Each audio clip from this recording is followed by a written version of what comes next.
Boa tarde, mais um dia de live aqui no Vinho Todo Dia. Hoje um pouquinho mais cedo que a gente teve que se adequar à agenda do Diane, que está viajando.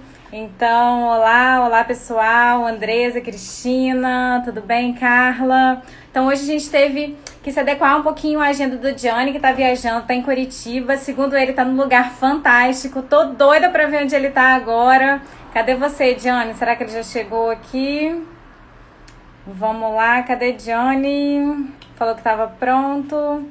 Olá, pessoal que está entrando. Obrigada pela presença de todos. Quero saber de onde vocês são, que lugar do mundo vocês são. Quero saber quem aí já é nosso aluno, que a gente já está com uma turma bem cheinha, bem linda. Vamos ver aqui. Boa tarde, Viviane. Ei, Cláudio, Roberta. Tudo bem, pessoal? Obrigada aqui pela presença. Hoje, a live de hoje é sobre como o vinho é feito. Diane vai explicar pra gente um pouquinho, passo a passo, de como se faz o vinho, né? Como que é o processo que a gente chama, que é o processo de vinificação. Deixa eu ver. Ah, Viviane já é, isso mesmo. Viviane já é nossa aluna. Obrigada, Viviane, por toda a confiança. Espero que o curso seja à altura aí da sua expectativa, né? Até que, pelo contrário, que ultrapasse a sua expectativa. Oi, Roberta. Oi, Luiz José. Tudo bem, pessoal? Estamos aguardando aqui o professor Gianni Tartari para falar para a gente hoje sobre como se faz um vinho. Como que é o processo de vinificação, desde o início, desde lá da colheita, né? E até o vinho chegar na sua taça, né? Que é o momento aí para a gente que é consumidor é realmente o momento mais importante, mas tem muito processo ali no meio, né? Depois da colheita ou antes da colheita mesmo, quando quer que a uva fica realmente pronta para a gente poder fazer o vinho. Então, é isso aí que a gente vai começar a fazer. Gianni Tartari falou aqui que não está conseguindo participar. Vou chamar ele de novo. Só um segundo, pessoal. Ele está no lugar, inclusive, num lugar sensacional. Ele postou... Ei, Rodrigo, linda você. Ele postou agora nos stories dele onde ele está. Ele está num lugar sensacional, tomando vinhos, assim, excelentes. Ei, Igor, tudo bem? Vamos aguardar um pouquinho, Diane. E a live de hoje é para a gente falar como o vinho é feito, né? Então, acredito que alguns de vocês já têm mais ou menos uma ideia. Aqui, agora, Diane, chegou. Vamos lá. Cadê você, Diane? Estou te aguardando. Eu já começar já com aquela monte de pergunta para esse mestre aí que sabe muito sobre vinhos. Olá, Elisa. Tudo bem, Rodrigo? Bino Gomes? Tudo bem, pessoal? Cadê você, Johnny? Cadê? Vou tentar chamar ele aqui de novo. Vamos lá. Ver se ele entra aqui com a gente para a gente falar um pouquinho sobre Opa. como o vinho é feito. Ah, agora sim! Eu estou no carro indo para o hotel para fazer a live. Aqui tem muito trânsito. Eu vou chegar lá já já. Ah, mas tudo Estamos bem. falando. Vamos lá. Vamos falando, então. Eu vou colocando os slides aqui que eu fiz para hoje, para a apresentação de hoje. Obrigada aí por todo esse compromisso com a gente, carinho também, tá, Diane? De passar todo o seu conhecimento. Grande A gente prazer. Grande prazer fica, sempre. a gente fica com certeza muito feliz assim de ter você aqui com a gente. Então, primeiro, pessoal, boa tarde para todo mundo que está aqui. Obrigada. Hoje um pouquinho mais cedo, né, por conta da agenda do Diane. Diane que está viajando. Conta para a gente onde você está, Diane. Eu estou em Curitiba. Hoje tive algumas experiências aqui de assim, tocar o coração. Então, estive visitando a adega de um mega restaurante aqui em Curitiba chamado Duque, que tem, eu coloquei até nos stories aí, uma coleção de um grande vinho de Sauternes chamado Chateau Yquem, desde a safra 1800 alguma coisa, não me lembro a safra agora, 1893, e são 72 safras, 72 anos que eles têm lá. Então foi uma visita maravilhosa e agora acabei de sair de um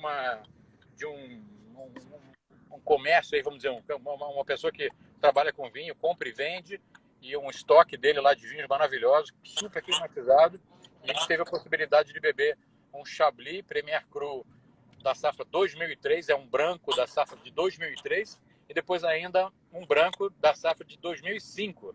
Então, um branco com 15 anos e um branco com 17 anos. E o que esperar desses vinhos brancos mais antigos, Jane? Assim, o que a gente espera de aroma? O que a gente espera de sabor? São grandes vinhos, né? A região do Chablis são vinhos que são 100% da uva Chardonnay e suportam longo envelhecimento. Então, esses vinhos com 13, 15 anos assim, tem uma mega evolução, um nariz absurdo, mas o que é melhor ainda é quando você coloca um pequeno gole na boca, você dá um golinho pequenininho assim, esse sabor desse gole dura 40 minutos na sua boca. A persistência que ele tem, o quanto dura o aroma, quanto dura essa evolução toda que esse vinho tem, assim que você bebe um gole de vinho. Perfeito. Vamos lá então, Diane, a gente falar um pouquinho aqui de como o vinho é feito, né? A gente já conhece você um pouquinho. Diane está há 30 anos no mundo do vinho, né? Professor de vinhos há mais de 20 anos e já trabalhou aí, segundo ele, nos 360 graus da sommelieria, importadora, já visitou feiras internacionais, foi chefe sommelier de grandes restaurantes, visitou muitas vinícolas, né, Diane, no mundo todo. O mundo todo, inclusive no Japão. Fui no Japão já. No Japão, na África do Tem Sul, na vinícola no Hungria, Japão? na Áustria. Tem vinícola no Japão? O Japão faz bons vinhos. Tem vinícola no Japão. O Japão faz belíssimos vinhos. Tem um chateau, um castelo lá chamado Chateau... esqueci o nome. Vou pensar já já. Chateau, como é que chama? Tá bom. Eu vou lembrar do nome. Vou lembrar do nome já já. Tá bom. O Igor Tem Ivinho tá vários perguntando chateaus, qual é o nome vários do castelos restaurante que você estava. Eu estava aqui no restaurante Madeiro, que é aí no Madeiro Prime, que tem o Dursk do lado, que é um super restaurante que já teve sua carta de vinho premiada pela Wine Spectator como a melhor carta da América Latina. Então é uma coisa super importante. Bacana. Quero conhecer. Deu vontade de conhecer também. Bom, e no começo, Diane, você teve dificuldade também de aprender sobre vinho? Todo mundo tem, né? Quando começa a trabalhar com vinho, todo mundo descobre que é um vinho, é um mundo à parte, assim, e tem um caminho enorme para se conhecer. Então, tem vários tipos de uva para se conhecer, vários tipos de regiões diferentes, né? Cada país tem várias regiões diferentes e cada região produz um vinho de uma maneira diferente. Então, é um estudo sem fim, eu posso dizer. Beleza. Oi, Marluce, tudo bem? E estudar vinho, estudar como o vinho é feito, é um bom começo, assim, para você estudar vinhos? Eu acho que é o segundo momento, assim, porque logo no começo logo no começo a gente pode descobrir os tipos de uva e aí depois descobrir como é que esse vinho foi feito. Existem várias maneiras de se fazer o vinho. O vinho branco pode ser feito de uma maneira, o vinho tinto pode ser feito de uma outra maneira. Ainda tem os vinhos espumantes, tem os vinhos rosés, tem os vinhos de sobremesa. Então tem vários métodos de produção de vinho que só estudando um pouquinho mais a fundo você vai conhecer todos eles. Perfeito. E vamos lá, Diane, vamos entrar aqui na parte do conteúdo. Como é feito a colheita? Em que momento a colheita é feita? São várias vezes por ano que se colhe a uva. Conta aí um pouquinho de como é feita essa colheita. Vamos lá. A colheita da uva é feita uma vez por ano, né? Em algumas raríssimas exceções, assim, pode-se fazer a colheita uma ou duas vezes por ano, como é o caso do Vale do São Francisco, aqui no Nordeste do Brasil, tem 2 safras por ano. Na maioria das regiões, eu digo 99% das regiões, a gente tem uma safra só. No hemisfério sul é diferente do hemisfério norte. Então, no hemisfério sul, a gente tem a colheita aqui entre fevereiro e março, às vezes se estende um pouco até abril, tudo depende do clima do ano. E lá no hemisfério norte, na Europa principalmente, a gente tem a colheita que pode começar em setembro, outubro, tudo dependendo também da safra, né? do clima daquele ano. Então a gente colhe o vinho, colhe a uva no verão, é isso?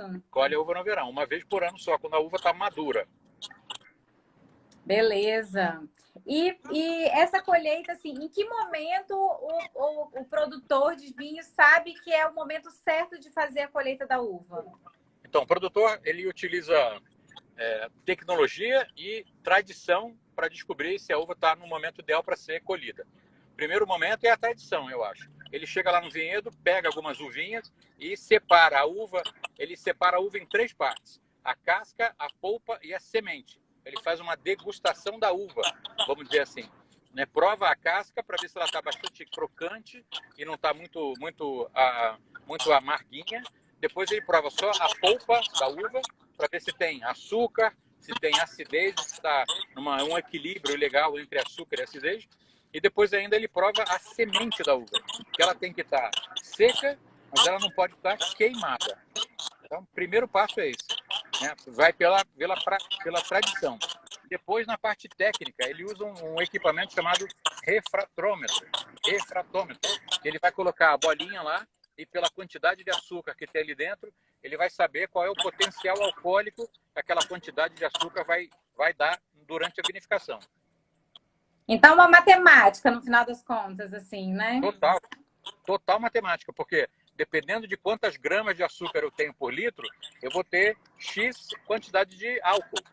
Né? Então, geralmente, é uma unidade de medida chamada Brix em açúcar, chegando por volta dos 25, 28 graus Brix, vai dar um vinho de 13,5% de álcool.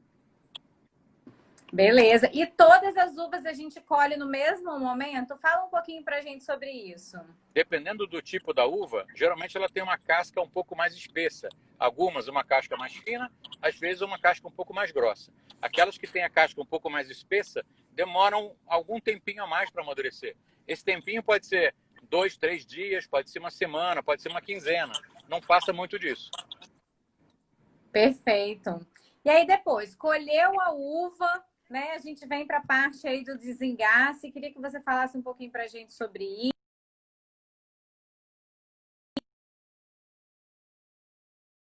Uma caixa de plástico, geralmente, né?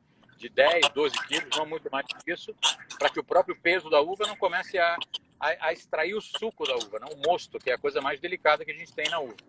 Ela chega na vinícola, ela passa por uma máquina chamada desengaçadeira, que vai tirar a bolinha da uva, o fruto, né? Cada bolinha de uva do cacho. Tá? O cacho vai ficar, depois que tiver pelado ali, sem as bolinhas, é desprezado, a gente não usa mais o cacho, e a partir daqui a gente vai trabalhar só com a fruta, só com a bolinha de uva. Essa bolinha de uva, então, ela vai ser levemente cortada, tem uma máquina que corta a bolinha da uva, e a partir daí começa a escorrer o suco, que a gente chama de mosto. Perfeito. Então, depois dessa separação aí, a gente vem para uma próxima etapa. Deixa eu achar ela aqui. Opa, tem duas. Que é a prensagem, é isso mesmo? Sim, a prensagem a gente vai fazer primeiro para um vinho branco. Né? No caso do vinho branco, a gente vai fazer a prensagem. Vai pegar essa uva, vai prensar essa uva bem firme assim. É uma máquina, é uma prensa que se chama, né? Uma prensa de aço inox, que ela tem airbags dentro dela, que vão inflando e vão prensando as uvas. Não é aquela prensa que esmaga o caroço, por exemplo. É uma prensa mais delicada, que faz com que vá escorrendo só o suco da uva. Beleza.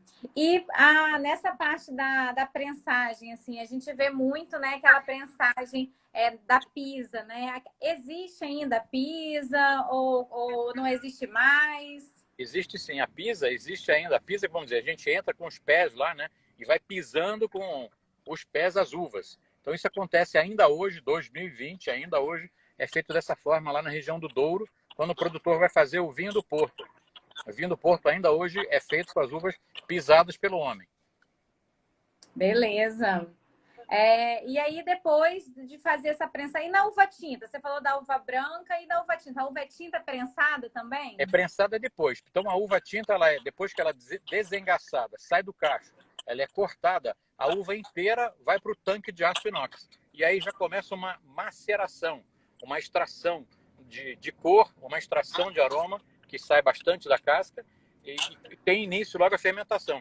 Logo depois da fermentação, que começa a separar o vinho, quando a gente fala fermentação, que já cria o álcool, esse líquido que já tem álcool, a gente já pode chamá-lo de vinho. Né? Até então ele era só o mosto, o suco da uva.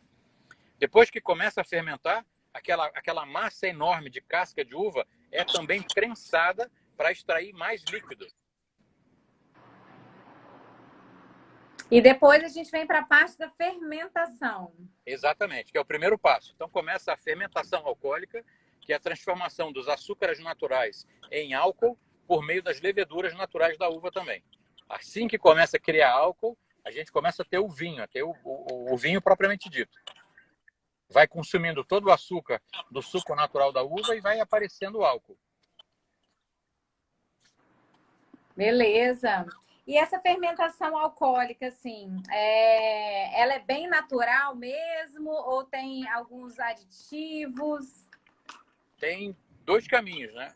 Os grandes vinhos são feitos só com a levedura que a gente chama de levedura indígena ou levedura selvagem, a levedura que está contida na casca da uva.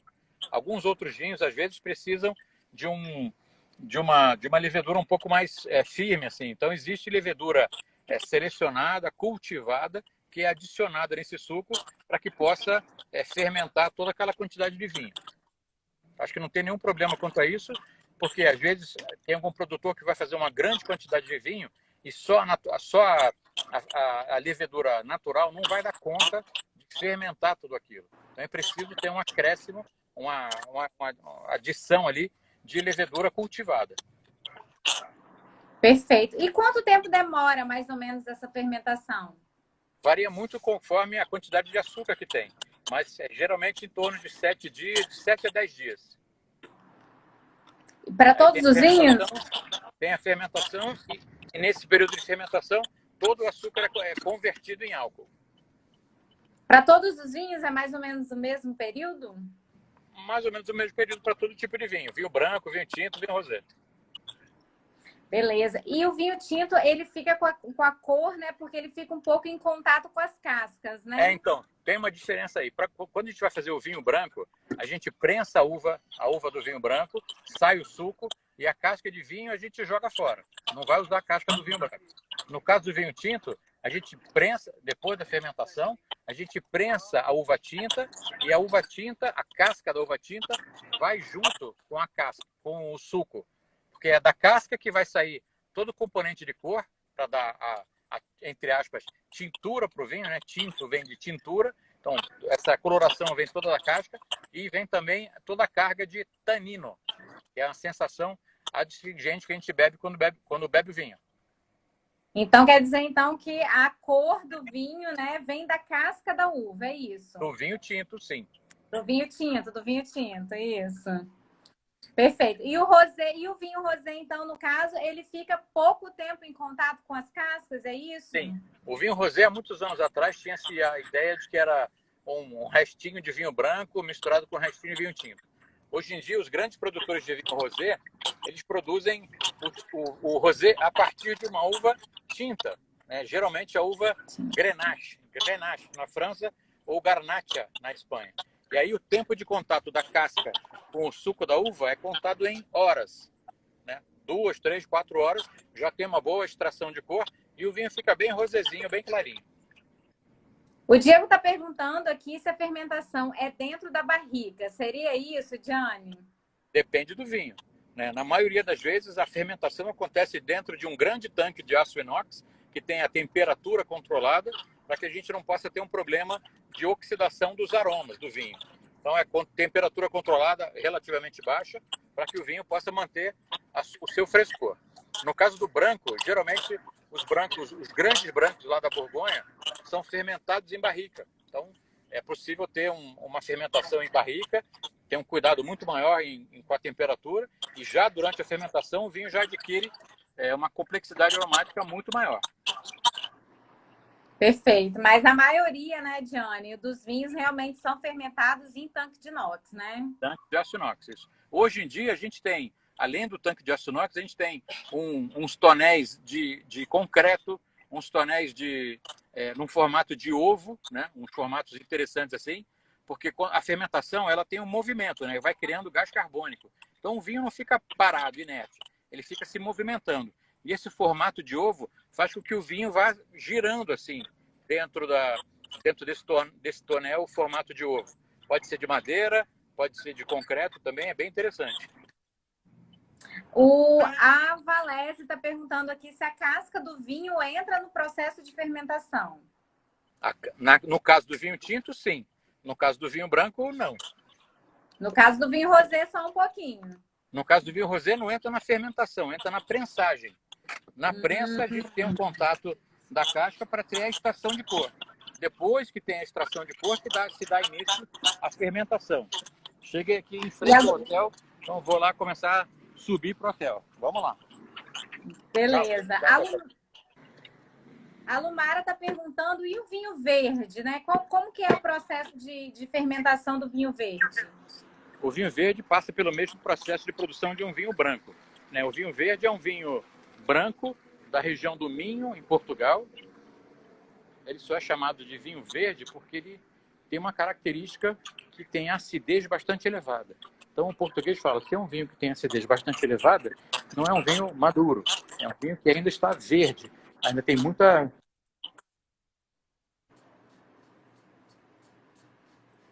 O processo de fermentação do vinho verde é exatamente igual. Prensa a uva que faz o vinho verde, a casca fica de fora. Beleza. A Cristina, exatamente, a Bruna está falando assim, é o dia a dia com o Dione. A gente está te acompanhando aí para onde você vai, Dione. É minha vida acontecendo aqui na live. Vamos lá, elevador Cristina. aqui, ó. Tô no elevador. A Cristina está perguntando onde tem esses tonéis em formas de ovo. Vários lugares do mundo estão utilizando isso. Isso começou na França, com os produtores que faziam vinho de forma biodinâmica. Na Argentina, hoje tem vários produtores utilizando os tonéis em forma de ovo. Na Itália também.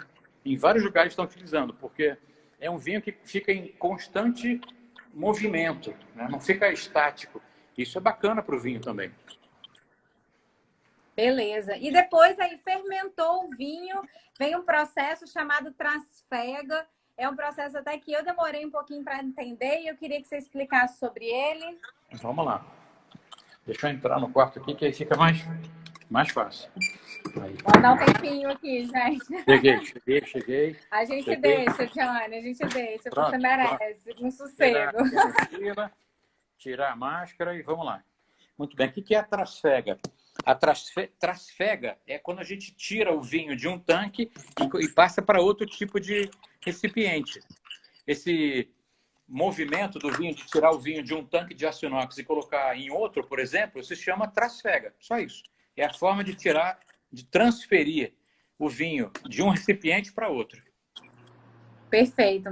Mas aí, antes de eu fazer uma pergunta, a Camila está perguntando aqui. A maioria dos vinhos verdes possuem um pouco de bolinhas, né? Assim, são um pouco, segundo ela, um pouco gaseificados. Isso é por conta da fermentação? Ela está errada ou não são todos? Então, antigamente isso era uma verdade.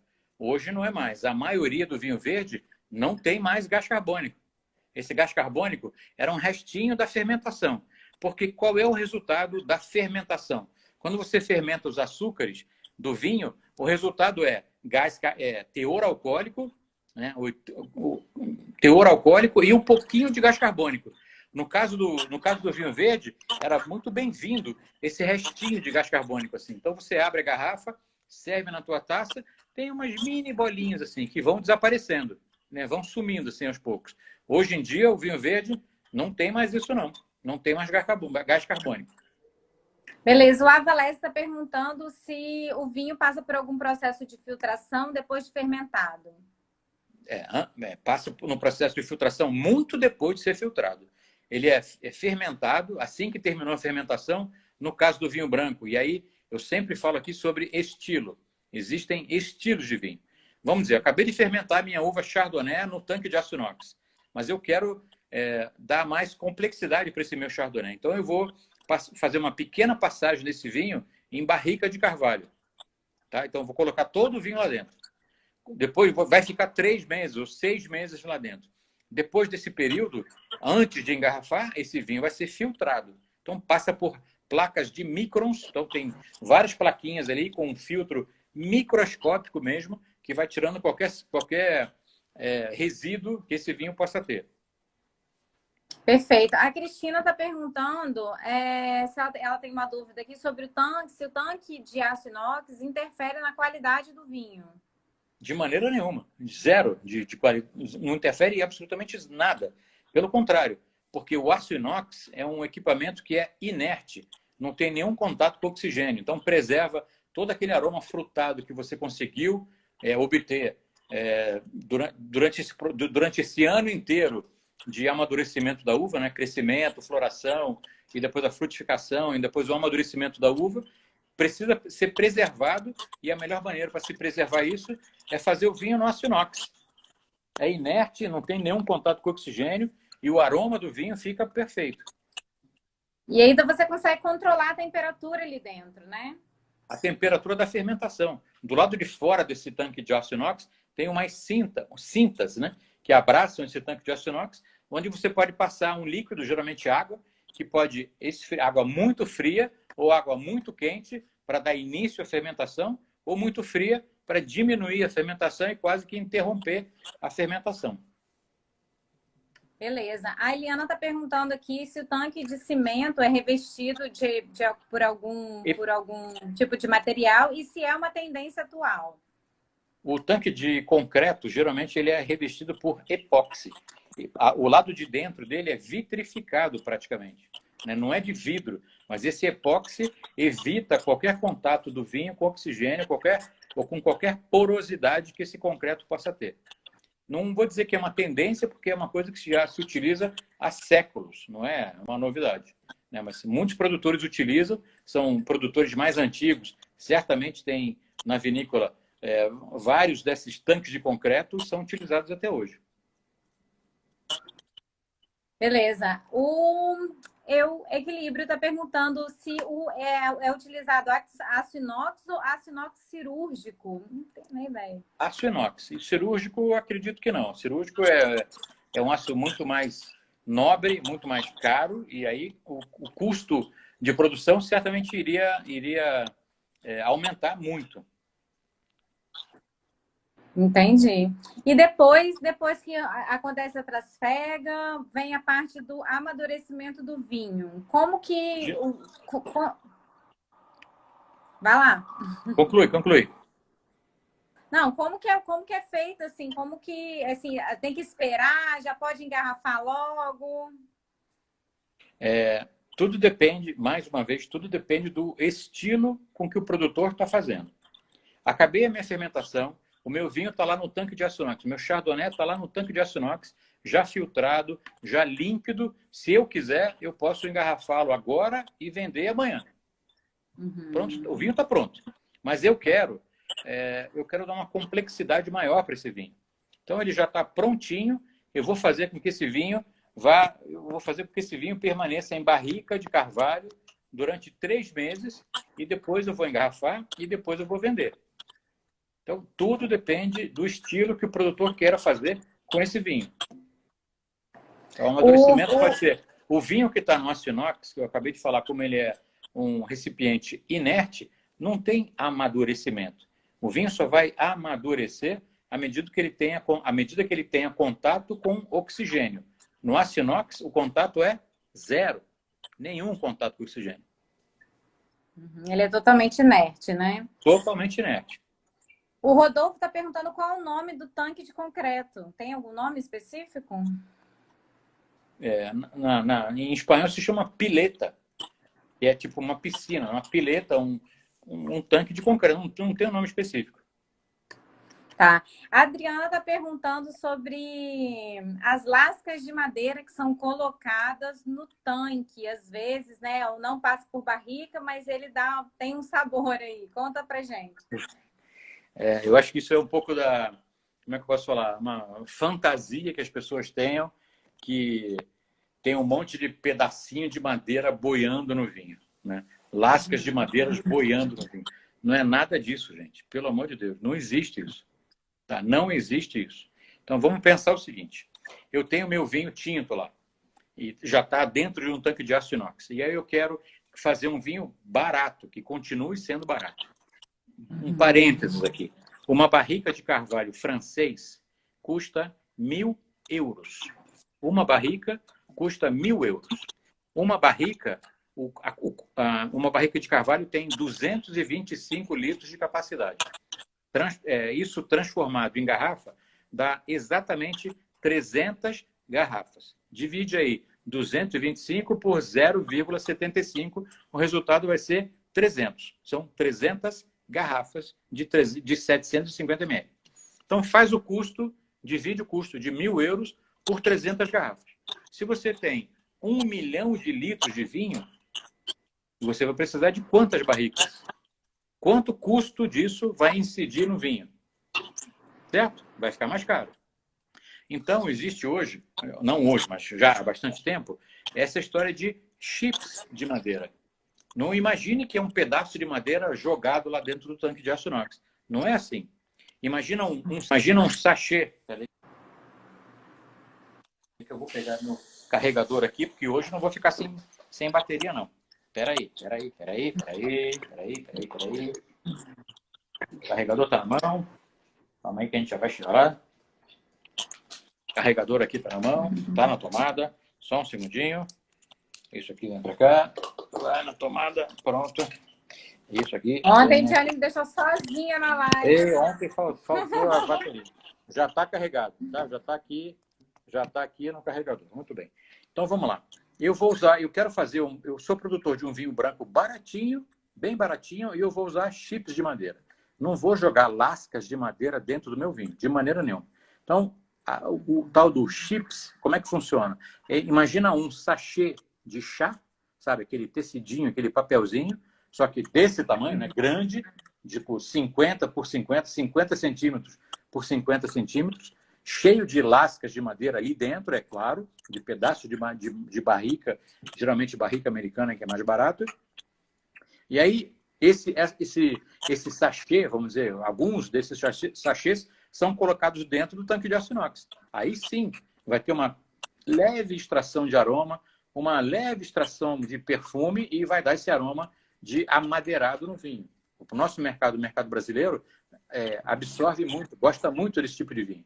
Então, é a maneira que o produtor tem de produzir esse vinho e ainda conseguir manter o preço menorzinho. Beleza. O Arthur está perguntando, inclusive, Arthur aí, parabéns. O Arthur é nosso aluno aí da turma Master em Vinhos, começando a degustar.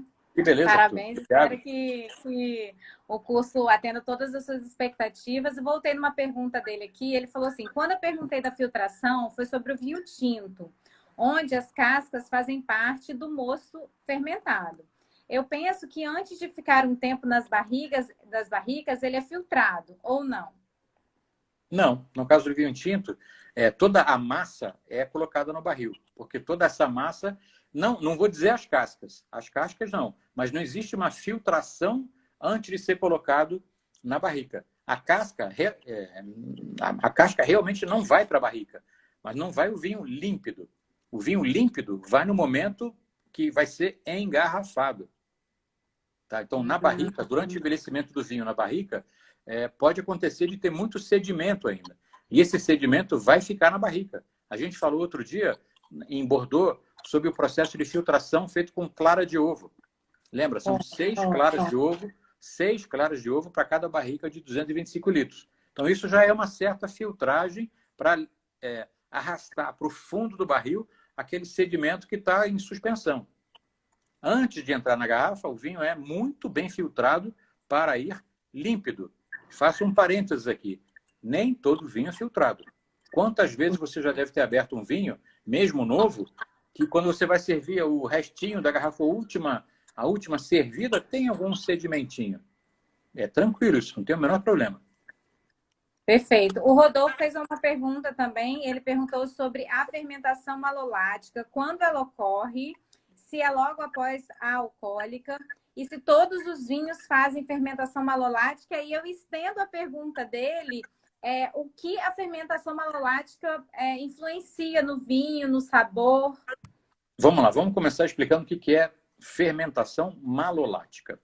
A fermentação malolática é uma fermentação que transforma ácido málico, daí vem o malo, ácido málico. Alguém já comeu maçã verde aí? Levanta a mãozinha quem comeu maçã verde. A maçã verde é uma das frutas que mais mostra acidez málica.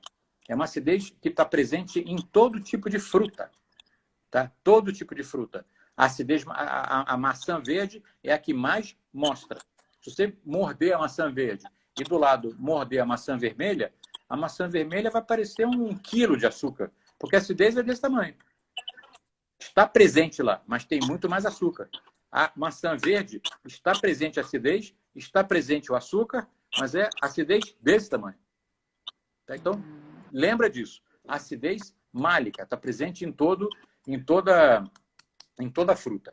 A acidez lática, malolática, transformação de ácido málico em ácido lático, é o ácido que a gente tem no leite, é o ácido que a gente tem no queijo. É muito mais macio, muito mais aceitável para o nosso paladar. Então, o vinho branco, todo tipo de vinho branco, não passa pela acidez, não passa pela fermentação malolática exatamente para preservar a acidez elevada. Vamos dizer, a espinha dorsal, a estrutura de um vinho branco precisa ter acidez elevada para que ele possa durar mais tempo. No caso do vinho tinto, como ele tem uma coisa que o vinho branco não tem, que é o tal do tanino, aquela substância adstringente, a gente pode diminuir um pouco a acidez málica. Então, 99,9% dos vinhos tintos passam pela fermentação malolática. Assim que o vinho está pronto, como eu pronunciei a palavra vinho, quer dizer, já tem álcool, já está fermentado, já passou pela fermentação, eu vou colocar o meu vinho para envelhecer, logo no início dos 3 primeiros meses que o vinho começa a envelhecer, é que dá início essa fermentação malolática, transformação desses ácidos. E o vinho fica muito mais macio, muito mais delicado para se provar.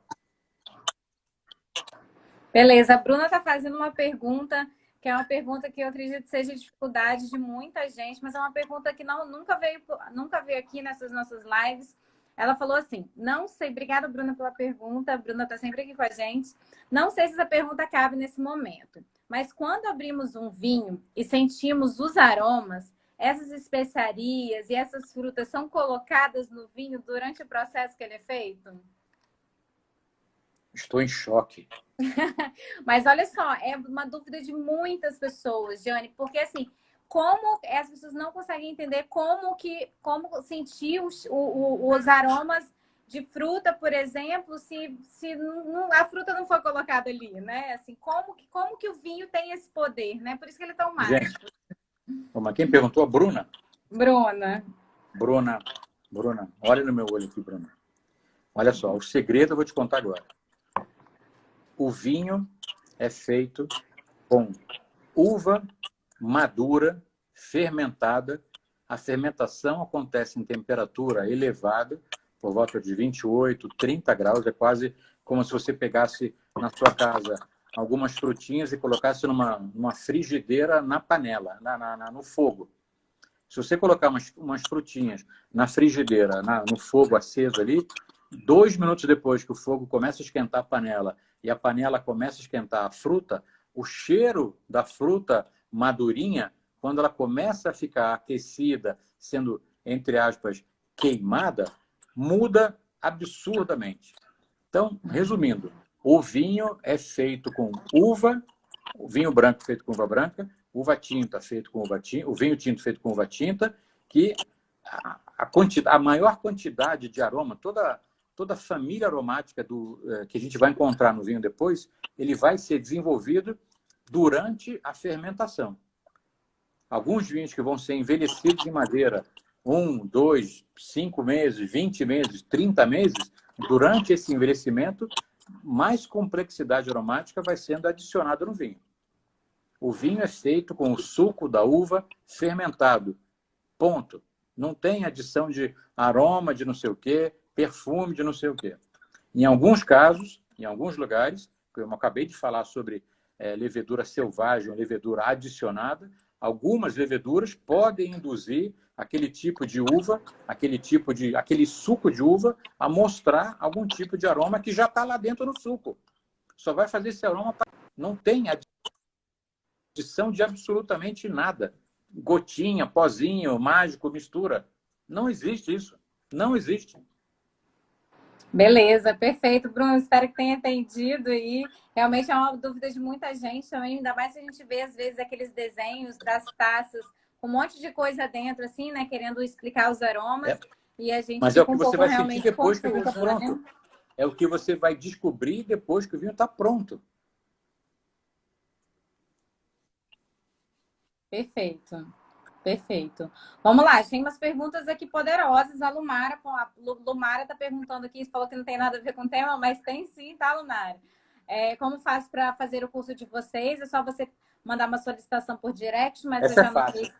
Essa é fácil de responder. Clica no link da bio, chegou lá. Ponto.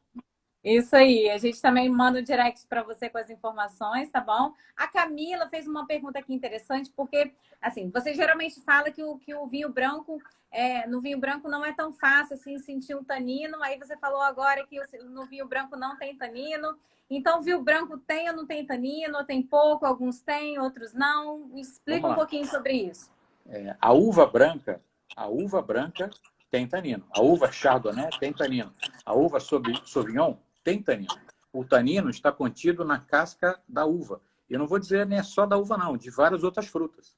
Tá? Várias outras frutas. São polifenóis. No caso do branco, a gente esmaga a uva branca, sai o suco e a casca da uva branca é jogada fora.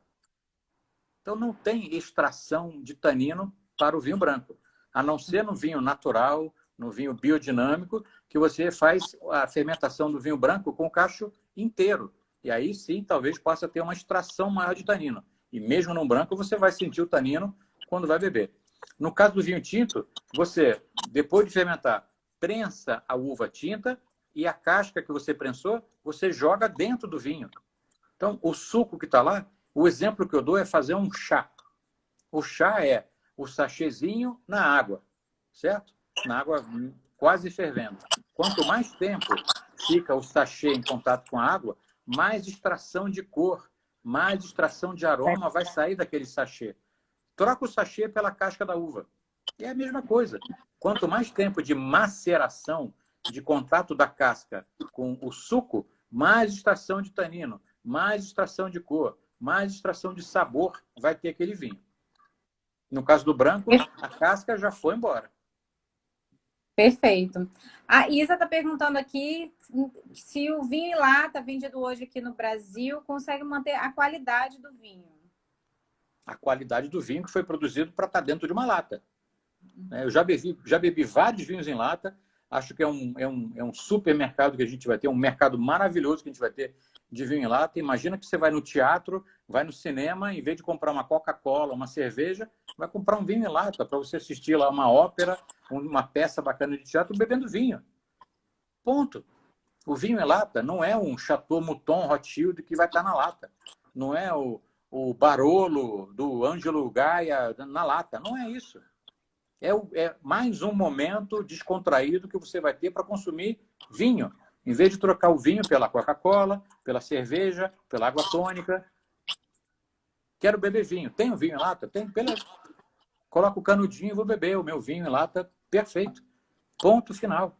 Vinho em lata não é para ser degustado, analisado numa taça. É para você consumir vinho. Ponto. Perfeito. Vamos lá, então. Em que momento o vinho é engarrafado? E depois de engarrafado, qual o processo até ele chegar aqui na minha casa, na minha taça, e a gente poder fazer a degustação dele? Vamos lá. Mais uma vez, vou falar sobre uma palavrinha mágica chamada estilo. Eu quero produzir um Sauvignon Blanc super frutado, super maravilhoso, zero de contato com madeira. Então, meu vinho está lá no aço inox, está filtrado, está límpido. Vou engarrafar agora. Esse engarrafamento às vezes é feito de forma isobárica, quer dizer, fechado em pressão, para você não ter nenhuma perda ou nenhum contato com oxigênio, né? Evitar que tenha contato com oxigênio. E o vinho entra na garrafa e segundos depois ele já recebe a rolha, a cápsula, ou então ainda o screw cap, a tampinha de rosca, é engarrafado, recebe a tampinha, que pode ser rolha, pode ser uma tampa de vidro, pode ser uma tampa de rosca, uma rolha sintética, recebe o rótulo, o contrarótulo, vai para a caixa, vai para o pallet, e do pallet vai para a pessoa que vende vinho, e a pessoa que vende vinho vai vender para você e o vinho vai chegar na sua casa. Ponto. Perfeito. No caso do branco. E aí vai gelar, né, para chegar em mim. Vai ficar um tempinho na sua adega, da sua adega vai para a geladeira para chegar na temperatura correta e da geladeira vai para a sua boca para você ficar mais feliz. que é a melhor hora de todo esse processo, é o melhor momento, sem dúvida nenhuma. Rapidinho, a perguntinha aqui do Rodolfo. Um vinho que passou por barrica, por exemplo, de 12 meses, pode ir para lata? Pode, né, Diane?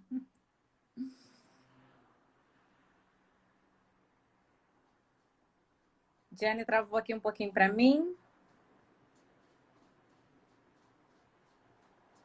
Diane, vocês estão... Como é que tá, pessoal, para vocês? Travou um pouquinho aí também? O nome da tampa de rosca, a Isa está perguntando aqui, chama Screw Cap. Tá, Isa? Essa é uma pergunta que eu sei responder. Vamos lá, o Diane caiu, gente. Travou aqui, vamos chamar ele aqui de novo. Vocês estão me ouvindo direitinho?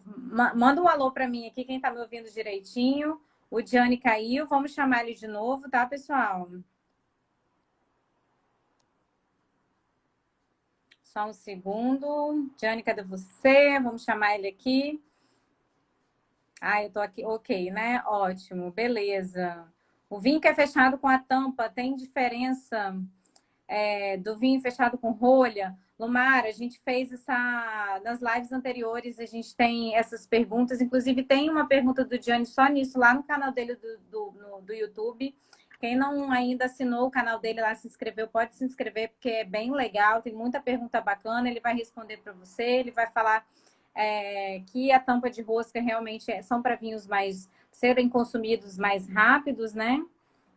É bem legal. Vamos aguardar mais um pouquinho aqui o Gianni.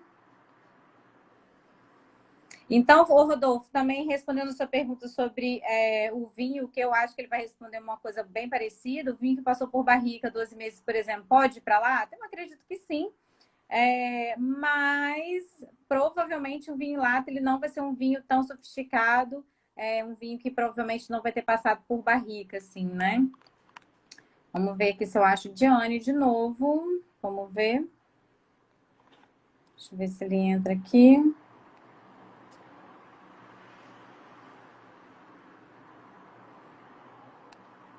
Fala do curso, vamos lá. Então, o curso, deixa eu entrar aqui no... Ó, a Diane tá conectando, eu acho, para voltar. Ei, voltou. Voltou para mim. Aê! Está de volta. Deixa eu voltar aqui para os meus slides aqui, então. Estou de volta. Respondi. Não entendi nada que o celular estava carregando aqui e apagou do nada. Estou com outro celular. Respondi umas perguntas aqui no seu lugar, hein, Johnny? Olha a responsabilidade, hein? Vamos Maravilha. lá, Mara, eu vou falar do curso agora. Queria que a Johnny falasse um pouquinho aqui para a gente também. Eu queria que vocês, essa aula aqui vai para o IGTV. Então, depois que ela for para o IGTV, queria que vocês colocassem um comentário lá de vocês, o que vocês acharam sobre essa aula. Se tiver pergunta também sobre o processo de vinificação, pode perguntar lá. Diane caiu de novo, mas vamos continuar aqui que a gente vai chamar ele de novo. Vou começar, sommelier de merda aqui, ó. Que honra ter você presente aqui com a gente. Vamos lá, cadê Diane? Caiu mais uma vez. Então, gente, sobre o curso, a gente vai ter uma semana, essa semana aí agora, cheio de conhecimento. Amanhã tem live também, né, que é quinta-feira. E na sexta-feira a gente tem uma live super especial. Você reserva o seu Cabernet Sauvignon para você tomar um Cabernet Sauvignon junto com o professor Gianni, que a gente vai fazer uma análise técnica juntos na sexta-feira à noite. A live de sexta-feira à noite é às 8 da noite. Deixa eu chamar o Gianni aqui de novo, que ele mandou um oi aqui. Vou enviar uma solicitação. Vamos lá.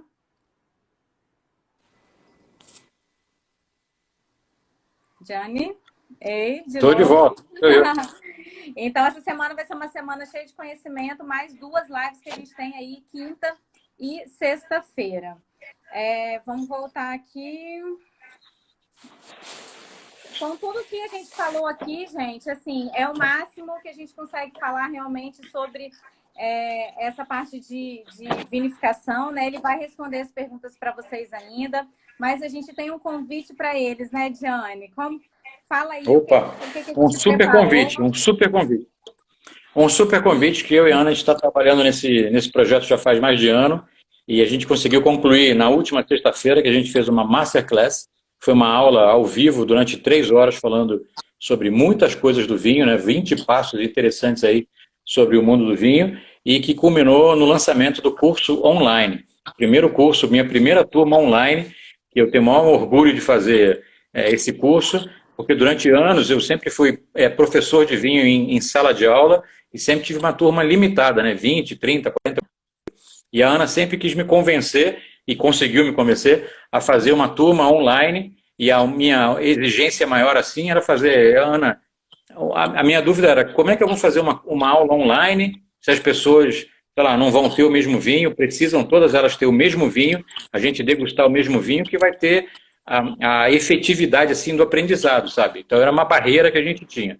Então com essa pandemia toda aí que acelerou bastante todos esses processos aí virtuais e de logística e tudo mais, a gente conseguiu concluir esse processo e é com grande orgulho que a gente fez o lançamento desse curso Master em Vinhos, começando a degustar, é apenas o primeiro capítulo, é o básico da história toda de vinho, para, sei lá, alcançar o maior número de pessoas possível. As inscrições estão abertas já, a gente tem um número limitado de vagas, né? Já estamos lá na quase um pouquinho mais da metade assim, das vagas já concluídas, então a gente tem um número limitado para poder atender todo mundo em função de logística e tudo mais. E inscrições abertas com o link que está no meu perfil, está no perfil do Vinho Todo Dia, está no perfil do Master em Vinhos. Se eu fosse você, eu ia lá, clicava, dava uma olhada, pelo menos daria uma olhada do que se trata, porque vai ser um curso muito bacana. Quem conhece o meu trabalho já sabe que eu sou um professor bastante sério. Quando eu estou lá em sala de aula, faço questão de ir muito além do que é o conteúdo do curso, porque eu quero que o meu aluno realmente tenha conhecimento do vinho. Então, uma coisa que está lá no vídeo que eu faço da apresentação do curso, e, entre aspas, é uma exigência, o aluno tem que ser um aluno comprometido também. Eu tenho todo o meu compromisso de passar o conteúdo para você. Agora, você como aluno, caso vá se inscrever no meu curso, também tem que ter o compromisso de assistir a aula, de participar do quiz, de preencher o quiz, e mais do que isso, falar, não entendi nada, estou com dúvida, manda dúvida no grupo do Telegram, no grupo do WhatsApp que a gente tem, no grupo do Facebook. Tem canais aqui não faltam para a gente tirar todo tipo de dúvida. Beleza. Então, na verdade, assim, a gente quer criar uma comunidade, né, Diane? Uma comunidade de pessoas que realmente querem aprender, né? Quer aprender sobre vinhos. E o curso começa agora no dia 9 de novembro. Tem data para começar e tem data para terminar, e por isso as inscrições são abertas só até sexta-feira agora. E o primeiro módulo é o dia 9/11, segundo módulo no dia 16/11, terceiro módulo no dia 23/11, o quarto módulo no dia 30/11, tem um módulo bônus, que é no dia 7/12, que vai ser uma degustação super bacana. Peraí. É uma coisa importante, eu acho que nem você, Ana, nem a equipe toda aí sabe, a nossa equipe aí do Master em Vinho sabe, dia 7/12 é uma data super importante para mim, porque é o aniversário da minha mãe.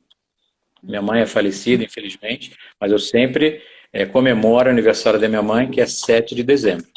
Então é uma data importante para a gente concluir o curso numa aula super especial, num dia mais do que especial para mim. Beleza, muito bom. A Mariana está falando aqui que quer, né? Bora fazer esse curso aí junto com a gente. E após a conclusão do curso, vai ser emitido também o certificado digital, mas... Peraí, calma aí.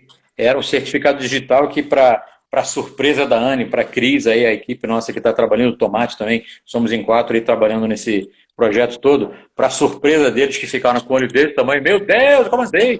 Eu falei que esse certificado para a primeira turma, que é a primeira turma, a turma mais especial que eu vou ter é a primeira turma, né? A gente tem um carinho especial pela primeira turma. O certificado não vai ser digital.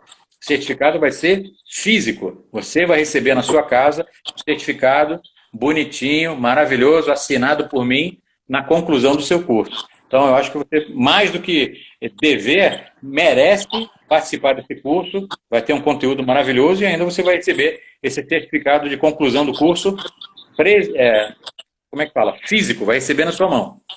Beleza, fala um pouquinho dos bônus, Jane. O primeiro bônus, que é o meu, vamos dizer, o orgulho maior. É o primeiro e-book que eu escrevi, um e-book sobre Bordeaux. Tudo que você precisa saber sobre Bordeaux, esse é o título do e-book. Tá?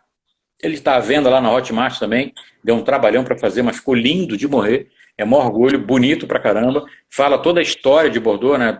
Quando as uvas chegaram em Bordeaux, então você vai ter uma noção enorme quando a gente fala de uva, de Cabernet Sauvignon. A Cabernet Sauvignon a gente fala que a origem dela é em Bordeaux, mas você vai descobrir no e-book e no curso que ela não nasceu ali, ela chegou ali e se adaptou e a partir dali criou várias coisas. Então é um livro lindo, maravilhoso, um e-book, né? Lindo, maravilhoso, com imagem, que além de contar a história de Bordeaux, eu falo dos 5 Premier Grand Cru Classé de Bordeaux, mais um que é 5, mais um que é o Chateau Yquem, que é um vinho de sobremesa maravilhoso. Dá uma olhada depois nos meus stories aí. Hoje eu tive algumas experiências maravilhosas aqui em Curitiba. Uma delas foi conhecer uma coleção de Chateau Yquem que começa em 1893. Meu Deus. São 72 safras, 72 anos enfileirados ali, um ao lado do outro. Eu fiquei meio assim, emocionado na adega. Beleza. Fala do preço do curso, Johnny, como é que as pessoas podem pagar? Esse é um curso que, com tudo que a gente fez a conta, assim, de todo o conteúdo, do meu tempo disponível para fazer o curso, todo o material que a gente vai fazer e tudo mais, seria um curso que a gente venderia por pelo menos R$ 1.500. Né? A gente fez uma condição mais do que especial para a primeira turma. Essa primeira turma vai conseguir fazer esse curso, receber todos os bônus, com essa vantagem super exclusiva de pagar só R$ 597, que pode ser dividido em 6 vezes no cartão, vai pagar menos de R$ 100 por aula. Perfeito. E aí, para fazer parte dessa turma, basta pedir para a gente o link de inscrição, tá, pessoal? A turma, como eu falei, tem data para começar e tem data para terminar. Uma turma muito especial. Já tem um monte de gente lá no nosso grupo de WhatsApp. Sensacional. A gente está muito feliz. Fala aí, Johnny. Agora a gente tem 3 opções, né? Quem aí está acompanhando a gente tem 3 opções. A primeira opção é continuar sem entender vinhos, né? Então, a primeira opção é você continuar do jeito que você está. Bebe um vinho aqui, bebe um vinho ali, fica cheio de dúvida, não entende muito bem o que o vinho tem para te mostrar e segue a vida. Isso aí. A segunda opção... A Lumara está perguntando aqui o horário das aulas. O horário de todas as aulas vai ser de 19 às 20 horas. São 3 horas cada módulo. 19 às 22, né? 19 às 22, isso, desculpa. 19 às 22, né? São 3 horas cada módulo. Começa no dia 9 de novembro, tá? Serão 15 horas de estudos. 15 horas de estudos em 5 aulas. Fora os bolos extras aí que eu tô criando ainda, que vai ser bem legal. Então, você pode continuar sem entender vinho, você pode procurar descobrir isso tudo sozinho, ou você pode... É o caminho mais longo. É o caminho mais longo, né? Verdade. Ou você pode entrar também para nossa primeira turma e ganhar todos os bônus que o Gianni mencionou. Né? Vai estar no nosso grupo de WhatsApp, vai estar com a gente lá no Facebook também. Né? E as inscrições podem ser... Vai receber um monte de informação bacana, informação privilegiada sobre vinho, que a gente vai disponibilizar nesse grupo. E como é que são os vinhos Essa live eu acho que vai cair, mas como que é os vinhos do curso, Gianni, para beber o mesmo vinho que você?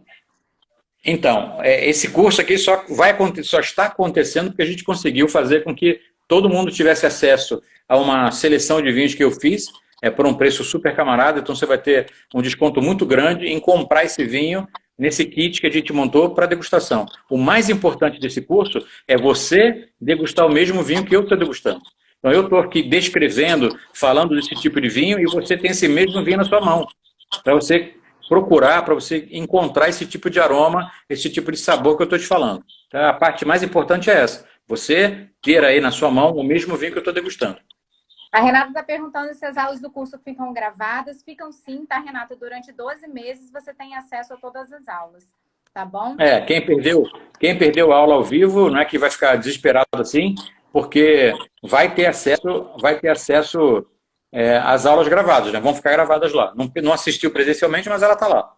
O valor desse kit tem 2 valores, dependendo do tamanho da garrafa. Só procurar a gente aqui que a gente responde vocês aí sobre isso. Na verdade, é separado, né? O kit, mas é bem legal. Vai ser um vinho por aula, mais ou menos. Isa, a gente vai organizar, vai deixar organizadinhos vinhos para vocês. Mas porque na última aula, na verdade, é um comparativo de 2 desses vinhos. Então, isso aí. Quase mais ou menos um vinho. Lumara, você consegue a lista desse kit procurando a gente, tá? A gente vai passar todas essas informações para você. Essa live vai cair agora, que a gente já tem 1 hora. Queria agradecer muito imensamente a Isa, a gente vai te passar o valor, tá bom? Queria agradecer imensamente ao Gianni pela disponibilidade de hoje, nessa correria aí do dia a dia. Obrigada correria total, loucura, semana louca aqui em Curitiba. Por ter deixado a gente acompanhar um pouquinho do seu dia. Foi demais, foi demais. Estou aqui impressionado ainda. Gente, obrigada.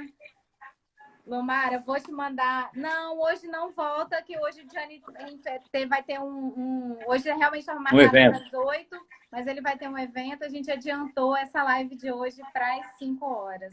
Tá bom, gente? Obrigada por tudo aí.